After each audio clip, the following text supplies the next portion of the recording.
सजनों, एक बार हमारे गुरुजी के लाडले शिष्य गुरु मुरारी लाल जी के परम शिष्य भगत बहाल सिंह महराणा वाले गंगा स्नान करके भगवान शिव का दर्शन करने के लिए नीलकंठ धाम भी पहुंच जाते हैं। भगत के जीवन में अनेक कुछ चमत्कार होते हैं। उनकी मुलाकात भगवान शिव के सेवक श्री श्री 1008 गुरु मोहनीनाथ महाराज से हुई।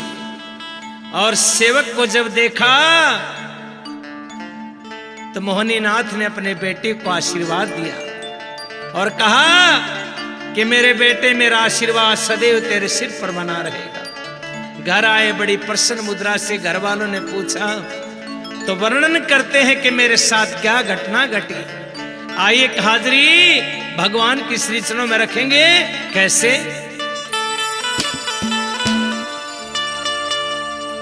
मन मिल गे मोहनीनाथ नील